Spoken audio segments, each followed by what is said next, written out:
You're watching North of Weatherfield, the Canadian Coronation Street podcast. And this week we are talking about episodes that aired in Canada from June 3rd to June 7th. So if you haven't watched those yet and don't want any spoilers, avert your ears. Avert your ears and or eyes. Yeah, because we're going to be talking about everything that happened. Everything.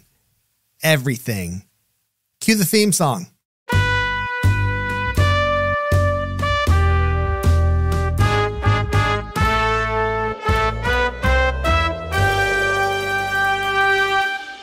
My name is Brittlestar. My name's Shannon. These aren't our real names, of course. Our real names this week are... Mr. Brittlestar, what do you think you have to say? Because I've had about enough of all of this. Who's that? I was trying to be D.S. Swain. I was going to guess D.S. Swain. She's the no-nonsense we need this week. I don't know if she's no nonsense. She's a bit crap at her job. Nope, she's proven to be better than many other professionals that we've encountered in the past few weeks. Well, I don't know about that.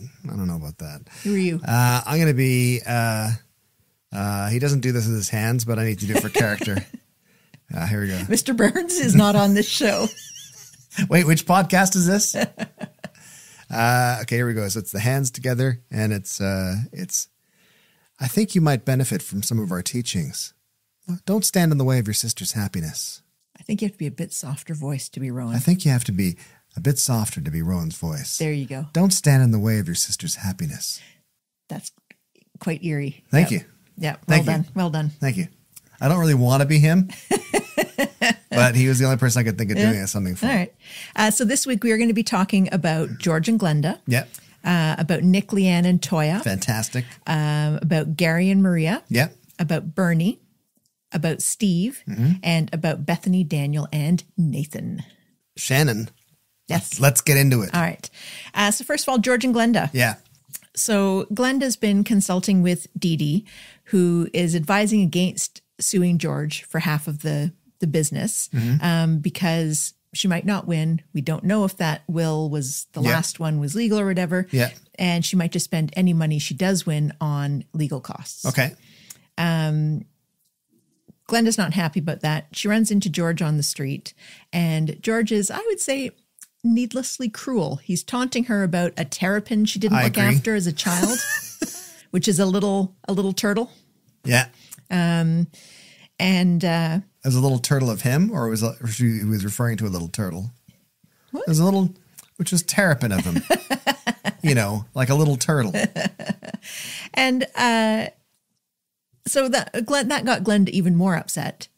And then, of course, Michael comes by because Michael and Glenda are two magnets that seem unromantically drawn to each other all the time. They seem so shoehorned currently. I don't know why. If they end up in a relationship, I'm going to lose it. They should just move in with Alia and Adam. The sudden relationships. Exactly. Club. I don't think they are setting up for something romantic. They better not. Them, though. So they go into the Rovers to debrief a little bit.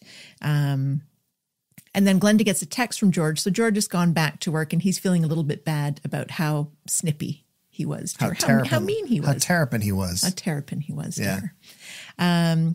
So he tells her to come over. She goes over right away. Yeah. And he says he's been thinking about it and he loves his sister, doesn't want this to come between them. And she's like, I don't want this to come between us either. Yeah. And he gives her a check for £22,000. Yeah. And she heads off out the door. So she then gets back to the pub. Michael's still there, tells Michael, and Michael's like, fantastic. That's great. Let's make out. And she's like, oh, no, I'm not viewing this as the settlement. I'm going to use this money to put it towards suing him for half the business. And Michael says, listen, a friend of mine sued his old boss. He ended up just losing everything because of all the legal costs. Too risky. Yeah. And Glenda says, I couldn't use this money to buy the Little Big Shots business now, even if I wanted to, because of what George said to the owner. Yeah. So here's my question. Okay. Was £22,000 a fair amount? Is Glenda right to want more than that? Well, it wasn't a fair amount because the business is worth way more than half the business is worth way more than £22,000. But how much do you think the profits have been on her half of the business if she had to pay George's wage? That's a good point. I still think it'd be more than £22,000 because hasn't been 20 years, which I thought it was a while ago, but I think it's been more like 10 years. Right. It's a long time. Yeah. Yeah, I don't think it was enough, but I think he was doing it kind of like listen, go buy Little Big Shots. Yeah. So here's the other thing. Does she not maybe have a chance of buying Little Big Shots if she comes up to that woman with £22,000? The reason the woman got scared off was, from what George said, was because of installment payments. Yeah, exactly. I think that she's got enough now to go up and make an offer. And you'd think that woman would be like, yeah, okay, I was worried you weren't going to be able to pay me, but now you're just going to pay me up front? Great. And that seemed to be kind of what us in our know nothing about a Little Big Shots type business, nor really the British economy, we're valuing it the business at. Like that's kind of where we thought it was all going to land. And that's why people listen to this show, is for that kind of that level of expertise. Exactly. Yeah. But yeah, no, I don't think it was enough. And I think that, was it an offer in good faith? Kind of, don't you think? Like kind of in good faith? I think it was. Like that's a lot of money. It's a lot of money, but it's also not a lot of money. Because it's like, he knows that if he went to court and because he could lose as well. Yeah. And then he would lose a lot more than £22,000. He'd lose previous income and whatever, plus legal fees, plus future income. So he's trying to get off lightly, I think. Right. Yeah. Okay. Next step. I like how the show has just devolved into you telling me what's happening, that's my opinion, going, all right. Sometimes I agree. Okay. Sometimes I don't. All right. Nick, Leanne, and Toya. Oh, I'm starting to enjoy this storyline. Are you? Yeah, I am. Okay. All right. I am. So in the bistro, Toya has gone looking for Leanne. And turns out she's in the kitchen, and Toya just sees her with a glass of water, but we can see that she's taking some pills. Popping some pills. Later on, Toya's going looking for her again, can't find her, goes to see if Nick can help her out because Leanne is MIA again. Yeah. And Nick, who's just sitting on his computer, is like, no, Toya, I can't come help you run my busy restaurant right now while Leanne is missing in action because I've just found something in the bank accounts. Yeah. Yeah. This could probably wait, Nick, until after the lunch rush. Yeah.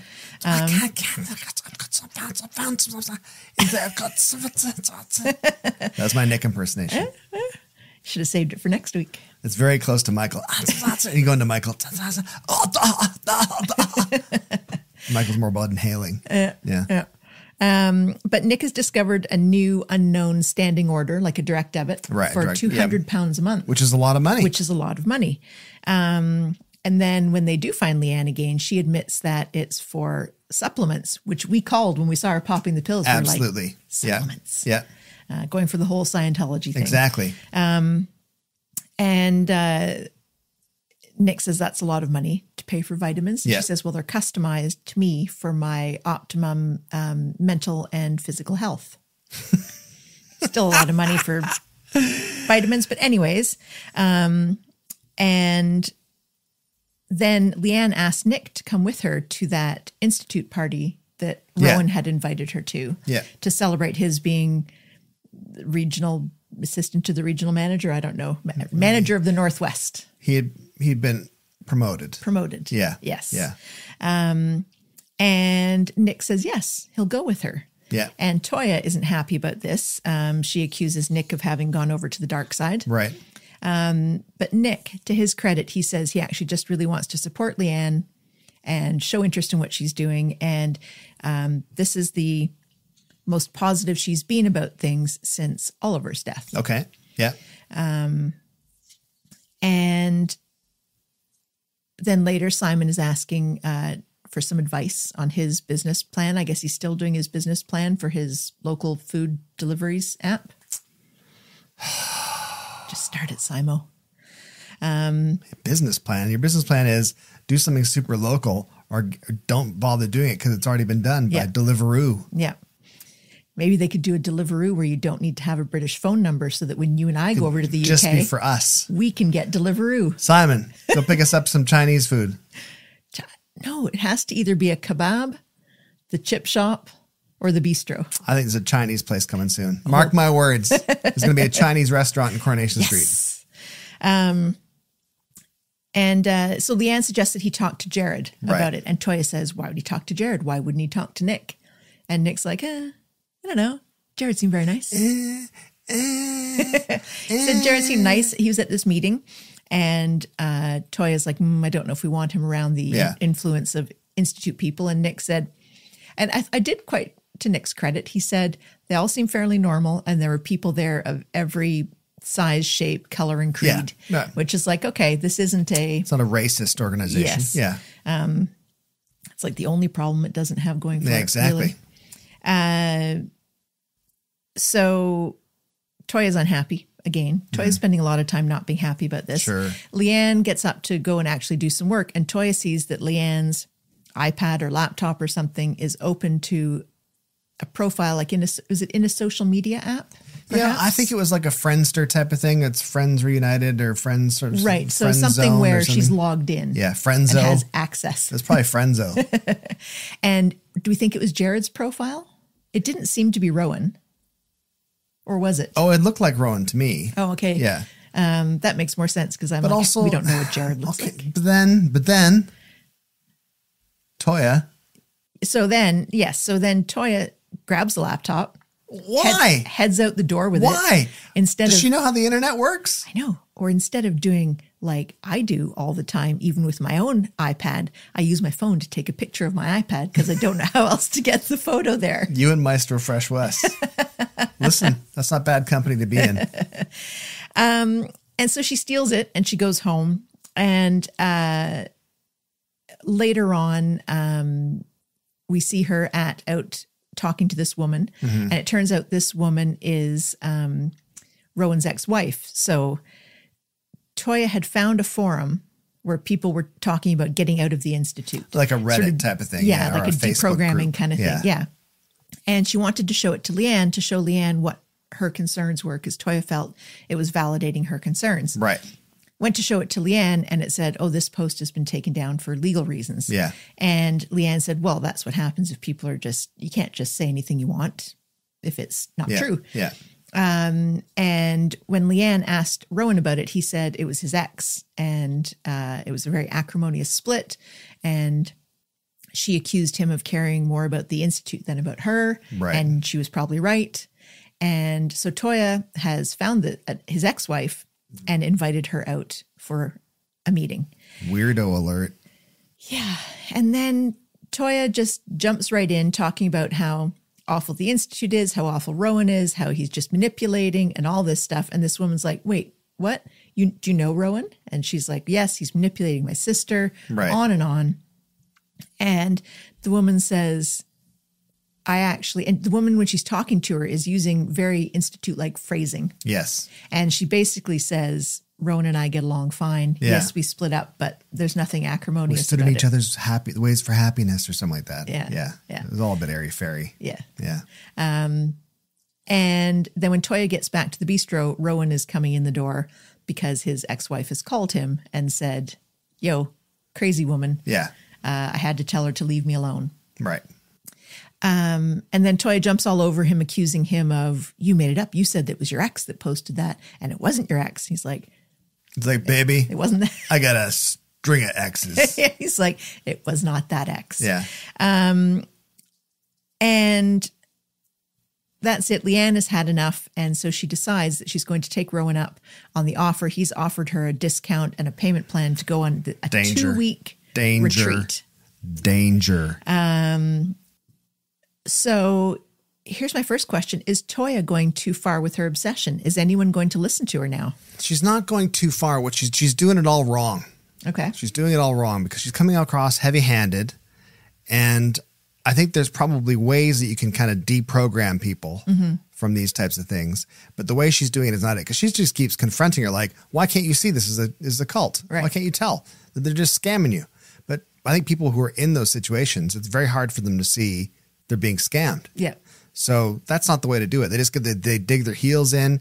And then, of course, those cults are usually built just like reality coding. What's the Institute called? Alta something. Yeah, they've started using its name this week more. Something with an A. Yeah. But I think like even all those cults and similar scammy organizations, they have built-in defenses for that. Yeah. What's going to happen is your friends are going to say this. Your family's going to tell you that it's this. Yeah. And they've already thought of that stuff, right? So she's not going too far. She's just doing it all wrong. Do you think Nick is actually, so he's going to support Leanne. Is he going to try to keep reason to sort of keep her not getting too invested in it? Or is Nick going to get sucked into the rabbit hole as well? I don't think Nick's going to get sucked into the rabbit hole. Initially I did, because I thought, that he would keep saying, yes, let's go to this thing. And the people weren't that bad. And he's sort of like being kind of, easy on it. And then when him and Toya went back to the flat, and they were just in the flat together, the two of them, and he was like, well, of course, I think this is horrible. He's back to wrinkling his nose. But I think forehead. he was worried. He's like, hi, there's enough drama. Right. Too much drama. Right. First, Simon was dealing drugs. That was so long ago. And then someone tried to shoot Leanne, but shot Sam's mom. And now he's got Sam, this little chess playing weirdo in the house. Who's not been there this week. Exactly. Where he doesn't even, that's why he's stressed. He doesn't even know where Sam is. But he doesn't want to tell anyone. He doesn't want to say anything. Has anyone seen Sam? I better not say anything because I was supposed to be the one looking after him. I think he was like thinking, I just want to make sure that Leanne is happy, and she's got some happiness, and she seems confident, and it doesn't seem to have any downsides yet, except for the money. The money, which is a fair amount of money. It's a fair amount of money, but people spend fair amounts of money to be happy sometimes. And then also when Simon did get his... Like guitars and stuff. Some people. That was a while ago. Actually, it was ages ago. Back then, Simon wasn't even dealing drugs. And actually, when Simon was going to meet Jared said, come and meet me at the Institute. Hey, bring your meeting fee. That was hilarious to me. That was so funny because Simon got a card from the dude, and the dude said, come talk to me about your business idea. But then Simon has to pay admission? What's that? Yeah. Certainly you would think Simon initially, right away would be like, no, I don't think so. Simon's always been a bit of a believer, though, in the Institute. He just didn't have the money or he's too, I don't want to say lazy to continue, but do you know what I mean? Yeah. All right, Gary and Maria. Okay. Got lots of opinions this week. You do, I know. Yeah. This is because I made you put your phone away. And then you got a couple things wrong. You're like, oh, did that person do that? And I was like, that's not what they did. That's why we need 2 sets of eyes. That's why we need 4 eyes. So Gary uses his key the next morning to come back and grab some stuff from the flat. And Maria is not happy that he's just let himself in. But he's like, I thought you'd be gone. Yeah. So she says, listen, I told Liam that you were out with your army mates last night, and that's why you didn't come home. And Gary says, I think we should tell him the truth. And Maria says, no, we shouldn't tell him anything. Then she's talking with Kirk later. Right. It's always a bit worrying when Kirk is a bit the voice of reason, as he was here. Kirk is often the voice of reason. That's the worry. And he pointed out that Liam is going through all this stuff right now, and really he needs stability. Yeah. And Gary provides him with stability. And he seems to be a good stepdad, I think. I think he's a great stepdad, yeah. Sure, he's killed some people. Yeah. But who on that street hasn't? Who on that street hasn't, exactly. But then that makes her think, well, okay, maybe I'll reconsider this. So she's talking to Gary at the flat. They think Liam isn't there. And she says, you should just come back because we don't want to upset Liam. Mm-hmm. And Gary says to her, do you think we still have a chance? And she says, I don't know. I think so. And he says, well, listen, if you needing space is what it takes for us to stay together, I want to go give you space. I don't want to be here. Right. Which I thought was very mature. Yeah. But anyways, then it turned out Liam was home and did hear all of this, of course. So he comes back out, and Gary says, no, we have to tell him the truth. And they tell him everything. And then somehow everybody just decides they love each other and they're all going to move back in. I think Liam was the voice of reason in that scene, because Liam said, he came out, heard the story. And he's like, what are you guys in grade 9?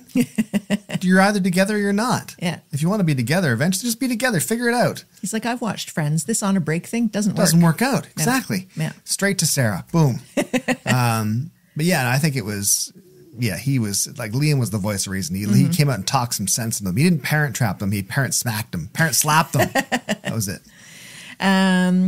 So, okay, then here's my question to you. Have we seen the last of Sarah and Gary's afternoon wine club?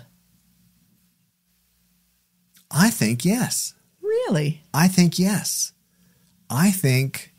You think that gave Gary the scare he needed? Okay, no one's keeping track of my predictions, so this is good. It means I can just spout off and I sound really intelligent. Here's my prediction. Okay. Okay? Yeah. We're not going to see any more of Gary and Sarah. Okay. Because Gary is committed. He understands the importance and the gravity of supporting Maria and Liam. Yep. And the other one, whatever his name is. Jake. Sarah is high and dry at the moment. Yeah. However, did you note any new characters coming in this week? Oh, yeah. Yeah. All right. Yeah. Little Christopher Green action. Yeah. Well, we're not talking about him next. Green means go. I think for Sarah, most colors mean... Most colors. She's colorblind, probably. Under 50? Sure. Damn it. Oh, well. Yeah, that's what's holding you back. Just got to find the right writers. Speaking of over 50s, Steve.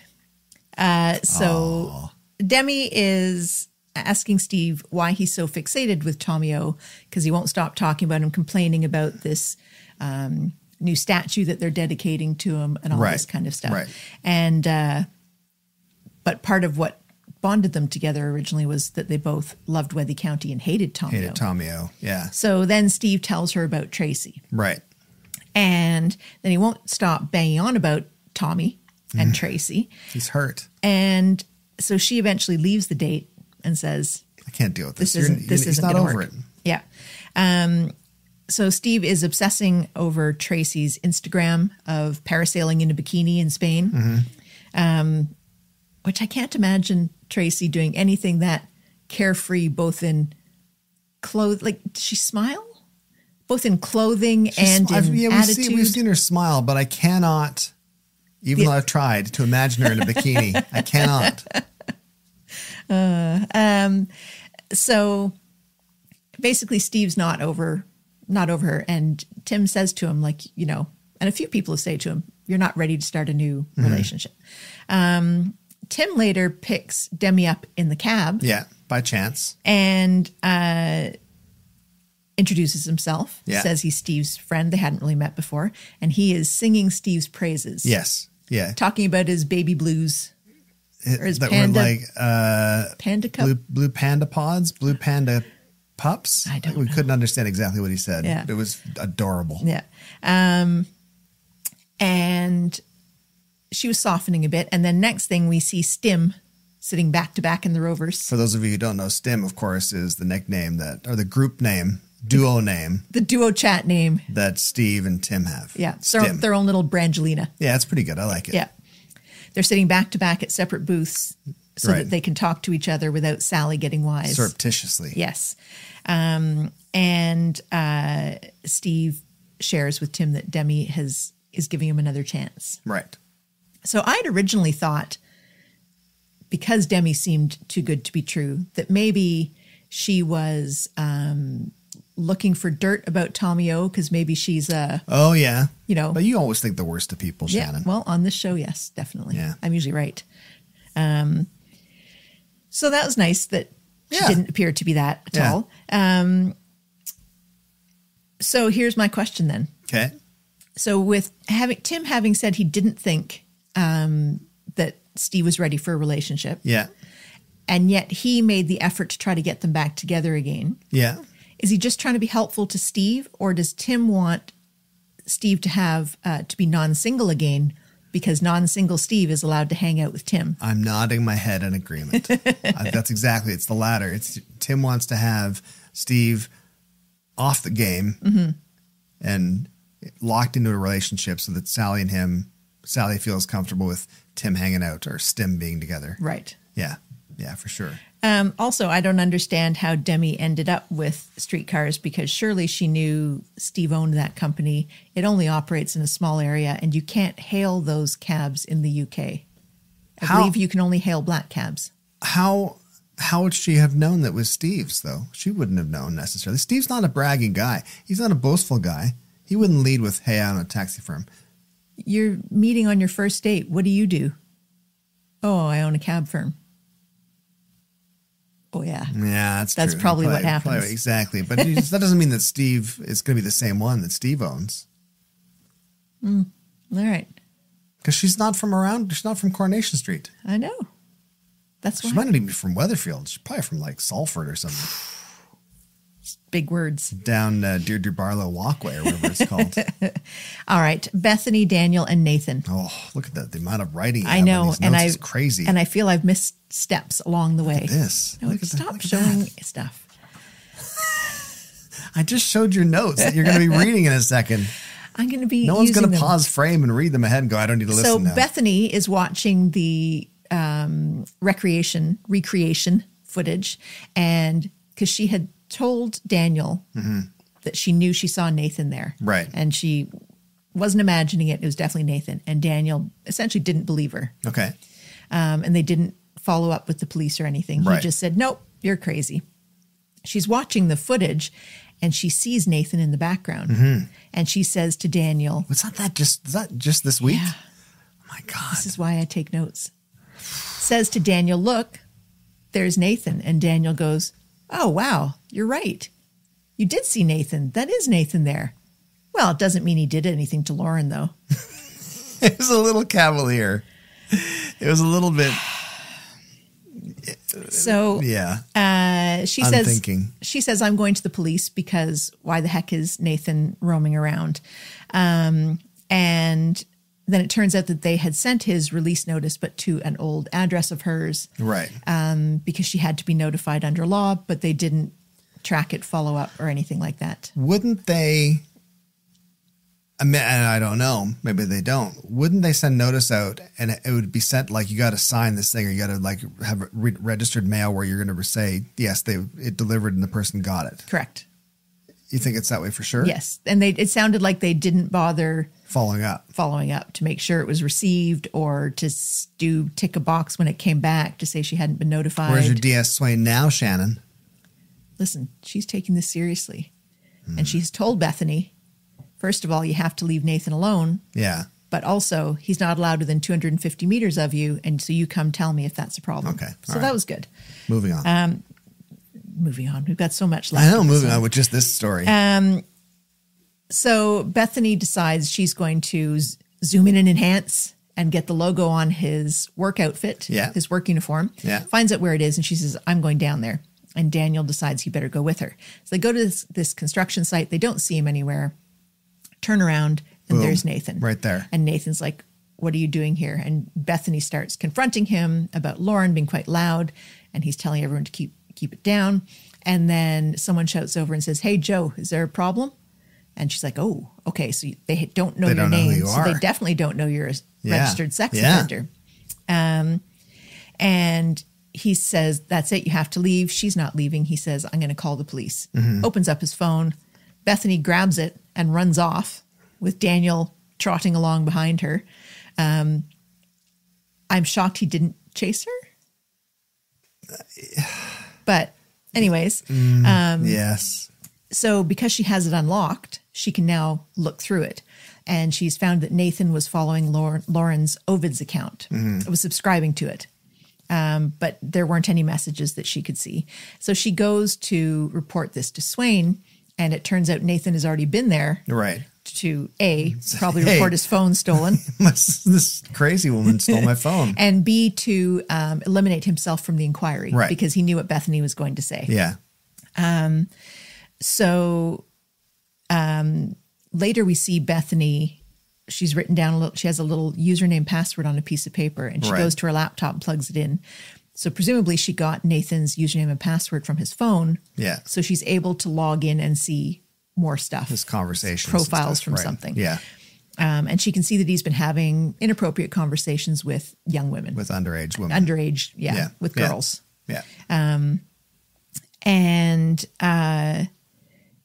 then she overhears Dee Dee in the CAF talking to Nina and Carla and saying that the company that had Bethany's laptop, essentially agreed to give up her username and password. Right. And so now the police have access to Lauren's computer files and they think they have a lead.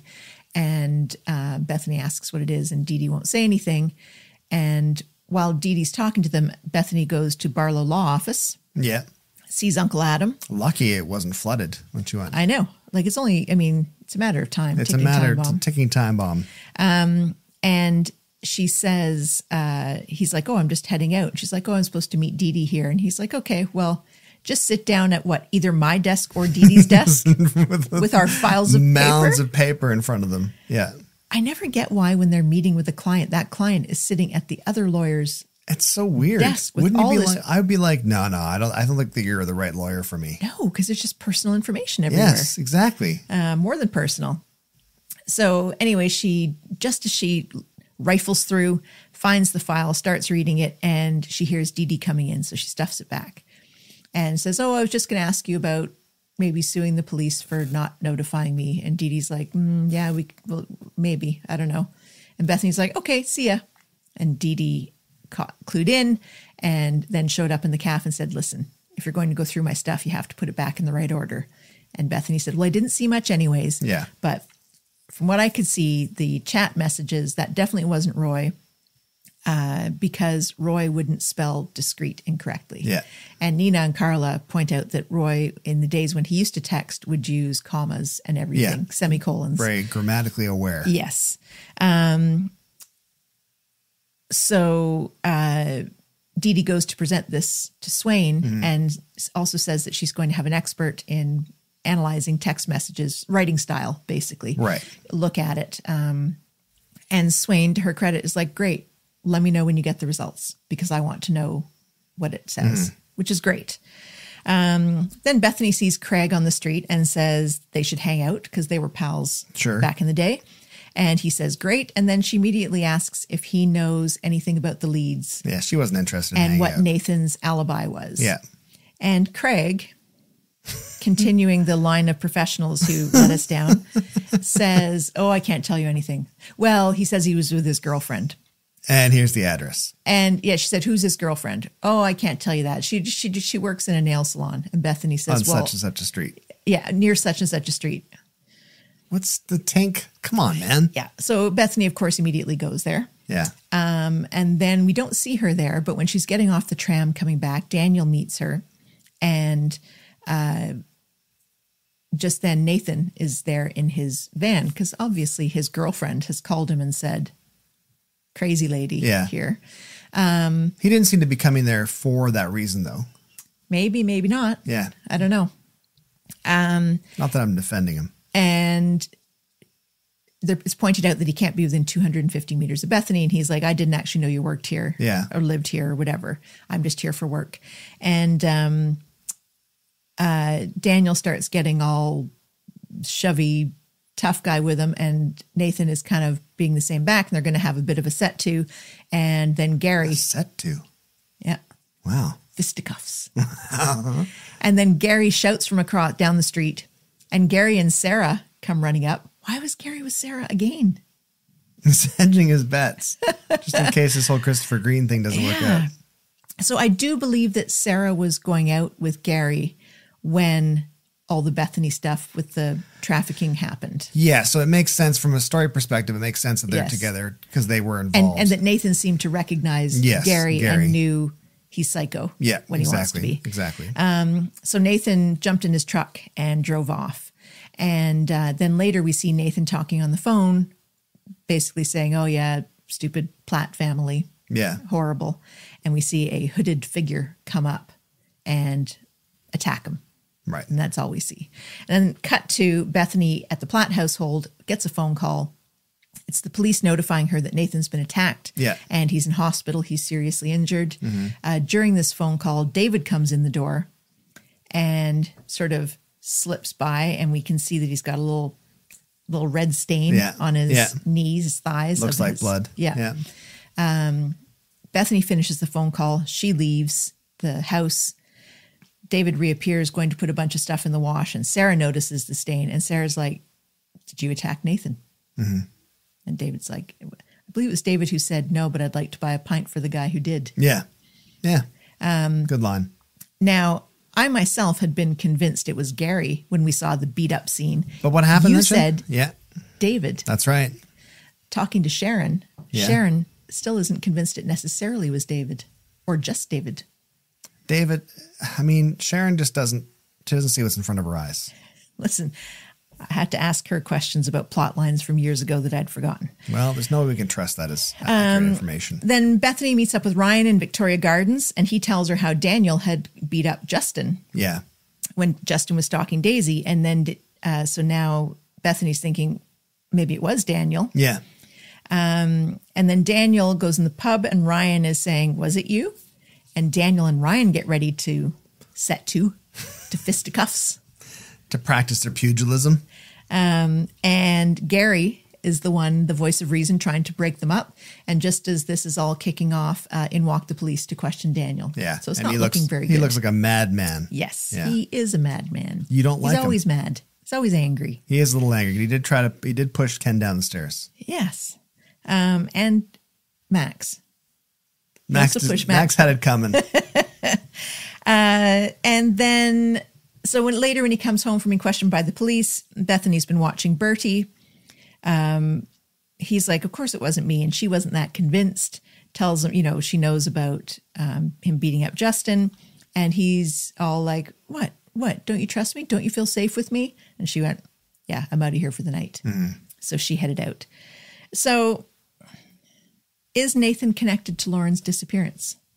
No, I don't think so at all. Was it David that beat up Nathan? And was he the only one? Well, I say yes, because I thought it was him. And then just the way the way they've been framing David and editing David afterwards, mm-hmm. I think they might be trying to lead us to believe it's David, mm-hmm. and it wasn't David at all. But I don't think I feel Gary wouldn't have left him alive. No, I don't think so either. I think David would give him a thumping, but Gary would have killed him, mm-hmm. probably. Yeah. And David had those big work boots on. Yeah. Which he always wears now. Oh, yeah. But they weren't bloodstained. No, but he didn't kick him in the face. They kicked him in the gut, in the ribs. No, if there's blood going somewhere. He wasn't exploding. He wasn't like a big bag of pasta sauce. He was just, he got punched and that was the blood. And it would have gotten maybe some blood on his hand from his hand touching. I'm trying to recreate the scene forensically. So yeah, I think that Nathan has nothing to do with Lauren. I think it's a dead end. My next casual question I'm going to throw out there is, does Daniel just date women so that someone will look after his children for him when he goes into rages? It certainly seems that way, doesn't it? All right, Bernie. So poor Bernie is going through quite the time right now. So Bernie has gone straight from the 24-hour karaoke, which was the biggest non-event in Coronation Street history. Which raised crazy amounts of money. The karaoke-thon, which we saw maybe 2 30-second clips. Maybe 30 seconds. I think less than that. And everyone's exhausted. She's gone back the next morning and then immediately is tucking into ironing the Quad Squad's cotton jersey, never needs to be ironed clothes. And Gemma's like, what are you doing? Yeah. And she's like, oh, I'm just got energy and trying to be helpful. Yeah. And Gemma, in trying to joke with her, make light of it, tell her not to worry about it, she's like, you're not the kind of ma'am who does stuff like that. You were never good at this. And Bernie really takes it to heart, takes it personally, because she's feeling all the emotions with Paul and everything going on there. And then the next day, Gemma catches her sneaking out the door super early in the morning. And she says, where are you going? She said, oh, I'm just going to go to Freshco's and do the shopping early.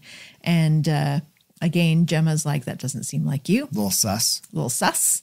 And when she's talking to Paul later about this, saying, I don't know why she was doing this, Paul says, well, she couldn't have been going to Freshco today because it's closed for a power outage. Yeah. Gemma calls Bernie and Bernie's like, oh, yeah, just at the checkout, Freshco, gotta go. Can't talk to you. Hangs up. Gemma goes to talk to Dev and says she's worried. And Dev says, I'll let you know if I find anything out. Then later on, Dev goes and he finds Bernie at Gemma's house. and says he knows she's hiding something. Didn't say he knew she was lying because she also told him she was at Freshco's. Yeah. And he's like, there's no shopping. He didn't say he knew it was shut. And then she tells Dev that she had another baby, Zodiac, called Zach, which I appreciate the naming conventions keeping going. Yeah. But she had a breakdown and couldn't cope and lost him. And she heard he was later adopted, and his name is Christopher Green now. Yeah. And she had left him with a little jade elephant because his birthstone was emerald and she couldn't afford an emerald. That's right. And that she's been knocking on doors recently. Yeah. That's why she's been sneaking out.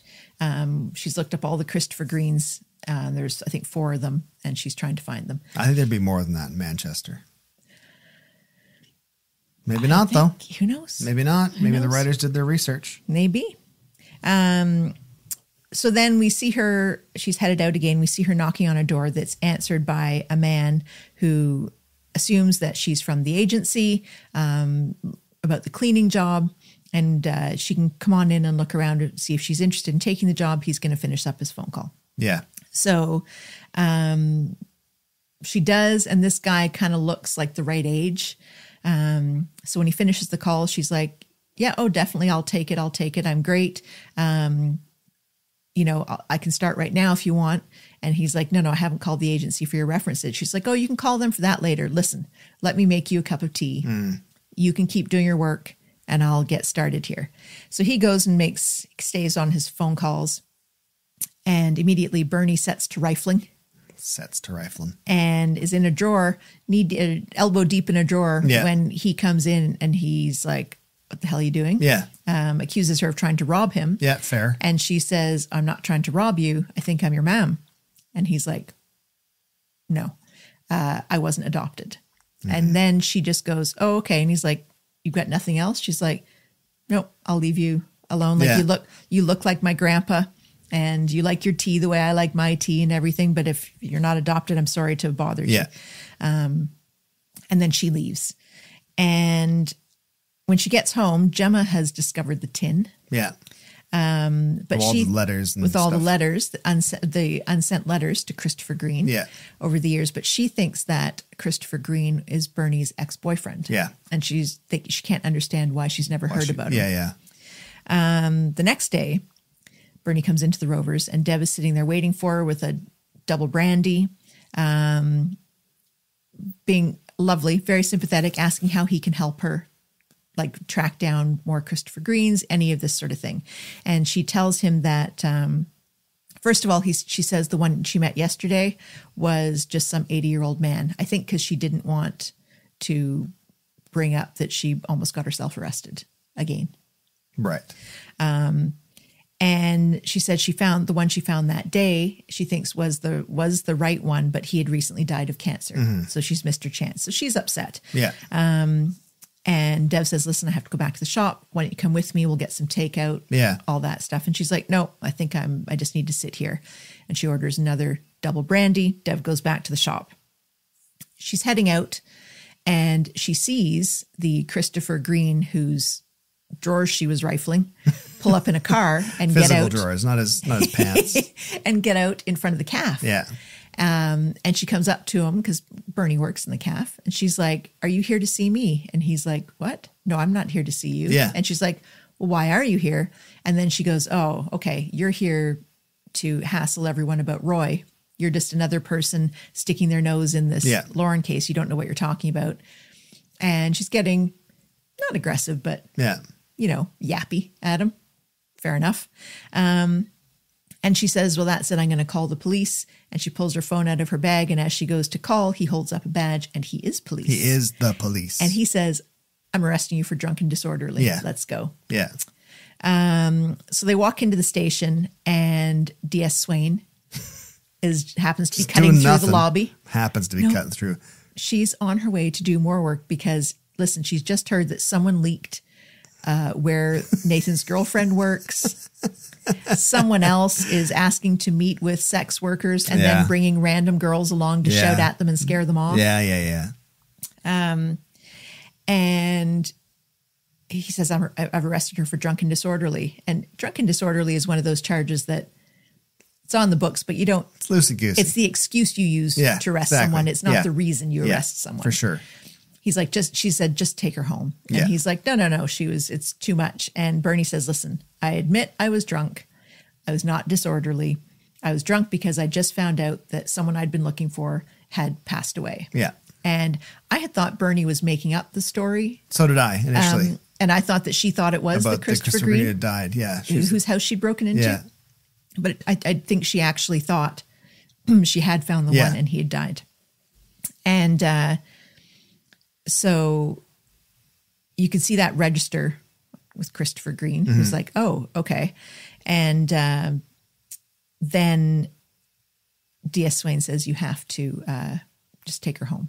Right. Take her home. And he says, well, I'm not going to, he starts objecting and she's like, I'm not putting up with the stuff that they put up with at your last She's had station. enough of it. Yes. D.S. Swain's got things to do. Exactly. She's got to walk through that lobby a number of times just in case somebody comes in. An important thing I forgot to mention. Okay. After Christopher Green kicked Bernie out of the house. Yeah. He did go to her drawer and pull out a little jade elephant. So he's the Christopher Green. So he is the Christopher Green. Yeah. He doesn't yet know if she's his mom for sure because she hasn't told him about the elephant. Exactly. And vice versa. So she gets brought back to Dev's and Dev is lovely. And again, very supportive. So here's my question. I'm ready. Is Christopher Green a bad one? Is he a bad guy? No. He's going to be trouble. He's not a bad guy. He's not a bad guy. I disagree. He's troubled. Mm-hmm. He feels abandoned by his mother. His birth mother? By Bernie. Mm-hmm. And that's why he's angry. He's got a chip on his shoulder. He's going to work through those issues. Mm-hmm. And he's going to come out the other side of it. You think the Greens didn't give him a good upbringing? He was in a pretty nice house. Oh, absolutely. He looked like he had a good... But that's a very different thing because the Greens gave him a good upbringing, which is lovely. And they gave him all the chances and opportunities and stuff he needed to have a happy childhood and happy, life to date, set him up. But then he's also thinking, why did my mom just my mom must be trash. Maybe she doesn't like me. Maybe there's something wrong with me. You know what I mean? He's damaged. He's hurt. Let's talk about the fact that he had just started a job at a new station and apparently used the database to look up Bernie's name and found out where she worked. Do you think he was coming there for her? Yep. I think he was going to where that woman who came into his house worked. Because why else was he there? Well, he just got hired by the Weatherfield police station. He could have been doing some He was in his own reconnaissance. He was in his own car. Well, he could have been undercover. I think he was misusing police information. I don't think so. But let's talk about the most egregious part of it, though. Okay. The most egregious part is that Bernie's doing this while Paul is dying. Yes. That is so hurtful to Paul. When he finds out, he will be devastated. Yes. It's terrible. Yeah, I agree. This is one more reason. People were sticking up for Bernie in the comments. I'm sticking up for Bernie. People were sticking up for Bernie in the comments and in their house. Let me tell you right now, no, she's no good. She's self-centered. She doesn't think. It's all Bernie all the time.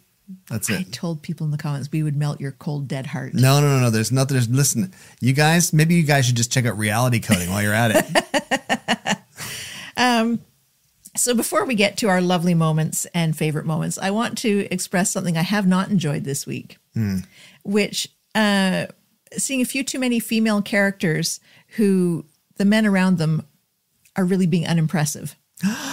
You're going to go there with this comment? I am, because first of all, we had the Rest Easy guy describing Glenda as shrill. Oh, okay. This part of it. Yeah, I agree with you with that. Yeah. And then the other thing that was even worse, Bethany. Yeah. Daniel, first of all, saying, nope, you definitely didn't see him when you were watching the reenactment, and then not doing anything about contacting the police to see if it was true. And then when she's like, here's the evidence he was there, he goes, he probably didn't do it anyways. He's just diminishing everything. I agree with you. There was like a little bit of a theme of a little misogyny theme happening, which was not really good. With more than one with character. One of the characters. Yeah. I thought you're going to complain about the guys taking their tops off. You're like, did you see Daniel? There's no way he'd be with Bethany. And I just want to say, that's not what I said. I want to say right now, Shannon, you've got to stop comparing other men to me because it's not fair to them. If I were comparing you to Daniel, There's nothing good about Daniel. There's nothing good about Daniel. Well, your eyes still work. That's good. Yes. So I wasn't enjoying that. But anyways, so for my favorite moments, so the sort of humorous moments, one was Billy at the karaoke. This isn't quite a humor, but he said, I'm exhausted. I have to get back to my king size. Do we believe that there is a king size bed that allows Paul to get into his chair from the bed? Yeah. And Billy to get out on the other side of the bed. It's probably on an angle, and it's just like one side's in the top corner between the roof and the wall, the ceiling and the wall. The other, it's angled down. Like, have we even like that stairwell? You're not getting a king size mattress up there. That's the worst part about Coronation Street. Is that there's not enough room for this stuff. My other favorite one was when Steve was talking to Tim about Demi coming back. Yeah, and he said, "Once you've tasted McDonald's, you want more." I like just in general my favorite moment was just the two of them in the Rovers with sitting in the opposite booths, like the booths back to back and talking straight ahead. And I really like, because they're like, it's like they're always scheming and ploying. Is that a word? They have a ploy. They're plotting. And it seems like they're like 10 years old. Yes, because tell me Sally wouldn't walk in and know exactly what was going on. Yes. Yeah, no, it's pretty innocent and it's fun. I like it. Yes, I agree. And for lovely moments, I'm just going to go with more Dev and Bernie. Dev was being very supportive. Nice. Yeah, I did like that. Dev, I mean, listen, Dev's just going to get hurt because of Bernie, but. Can we also talk about, so Bethany was unaware about Daniel beating up Justin. Yeah. She was unaware of Daniel having a relationship with a sex worker. Yeah. Yes.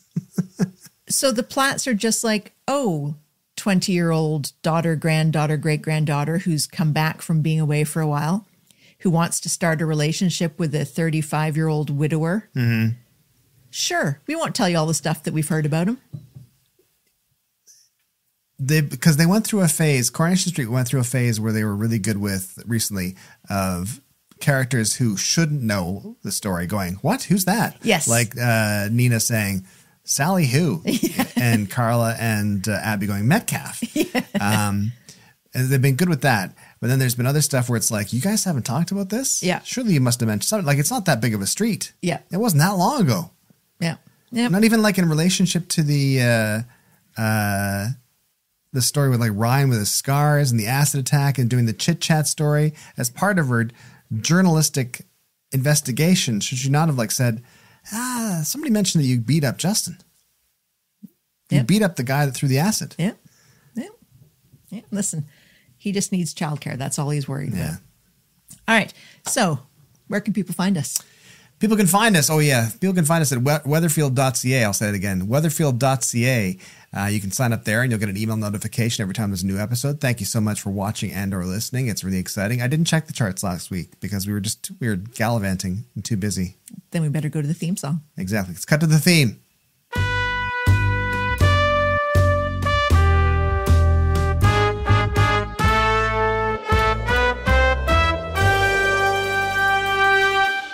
What a theme. What a theme. Really? Just kind of sets you up for the rest of the week, doesn't it? And just wanted to say that if you subscribe on Substack, you can take part in the comments. And it's doing a roaring trade this week. There was tremendous number of comments there. And I have an assignment for people in the comments. Oh, gosh. But you can't Google. All right. Because that's why I don't know what happened. And neither do you, because we're afraid to find out something. Yeah. What's the relationship between Nathan and Shona? Because David keeps saying, and someone else has said, Shona will be upset now that Nathan's back on the scene. Yeah, I can't remember. And we don't know. Yeah, I can't remember. So if you remember off the top of your head, rather than with Googling, what the relationship is between them, please tell me in the comments. And thanks again for watching and listening. And if you're a fan and you know other fans, let them know about the show. Because I think when people find out about it, they get pretty excited that there's a bunch of other weirdos that are just talking about Coronation Street. They're not weirdos. They're Coronation Street orphans. That's true. And we're just a month behind, so we can't just go online to find out information. Yep. We have to share it amongst ourselves. Yep. Anyway, thanks so much for listening and watching. See you next week.